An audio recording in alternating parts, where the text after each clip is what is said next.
Muchas gracias, señor presidente. Antes de abordar el fondo de nuestra intervención, consideramos necesario realizar una precisión de carácter institucional. Observamos con preocupación que se intente presentar ante este Consejo de Seguridad como una supuesta representante de la sociedad civil a una persona cuya trayectoria pública ha estado marcada por el financiamiento sostenido de gobiernos extranjeros y corporaciones transnacionales. Aquí están las pruebas para quien quiera ver, por años, así como por su participación en procesos de desestabilización política y promoción de rupturas institucionales en su propio país. El uso instrumental de estas figuras para legitimar narrativas de confrontación, justificar el uso de la fuerza o minimizar violaciones del derecho internacional no contribuye a los propósitos de este Consejo ni al fortalecimiento del multilateralismo.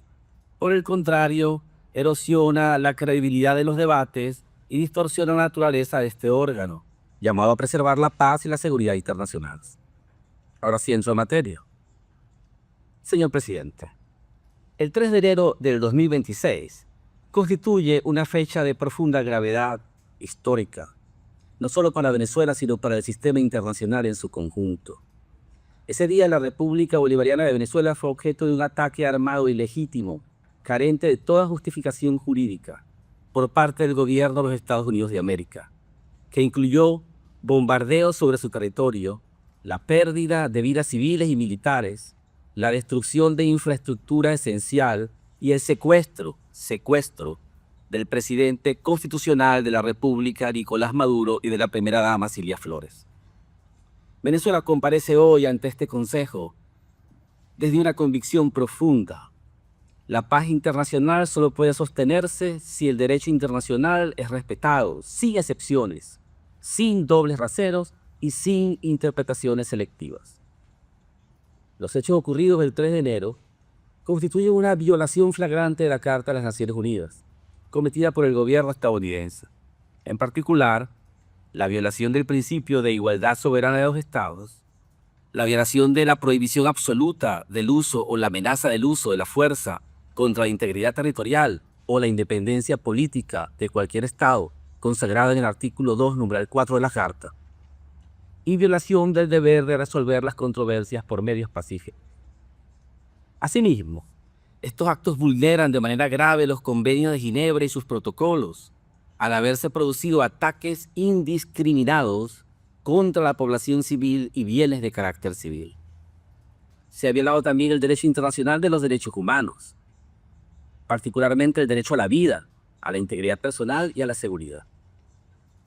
De especial gravedad es el secuestro del presidente de la República por parte del gobierno de los Estados Unidos de América, que constituye una transgresión directa de una norma esencial del orden jurídico internacional, cual es la inmunidad personal de los jefes de Estado en ejercicio.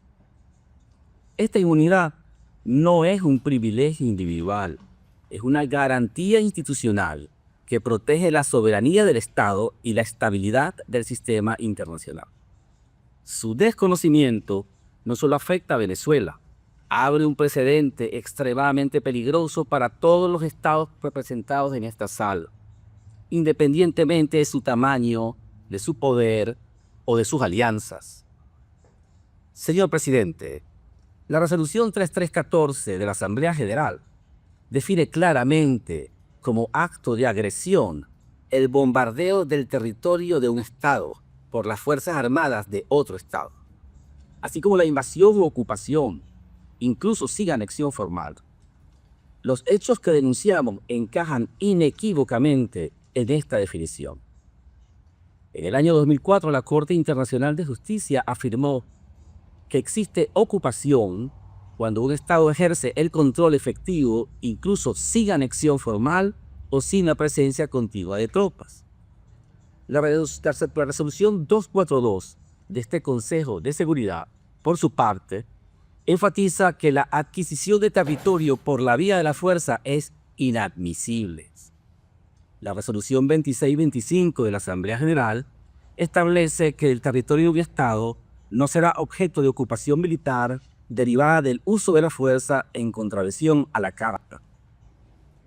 Permitir que tales actos queden sin respuesta efectiva equivale a normalizar la sustitución del derecho por la fuerza y a erosionar los fundamentos mismos del sistema de seguridad colectiva. Hoy no está en juego únicamente la soberanía de Venezuela, está en juego la credibilidad del derecho internacional, la autoridad de esta organización y la vigencia del principio de que ningún Estado puede erigirse en juez, parte y ejecutor del orden mundial. Señor presidente, no podemos ignorar un elemento central de esta agresión estadounidense. Venezuela es víctima de estos ataques por razón de sus riquezas naturales. El petróleo, la energía, los recursos estratégicos y la posición geopolítica de nuestro país han sido históricamente factores de codicia y de presión externa. Cuando el uso de la fuerza se emplea para controlar recursos, imponer gobiernos o rediseñar estados, estamos ante una lógica que remite a las peores prácticas del colonialismo y del neocolonialismo.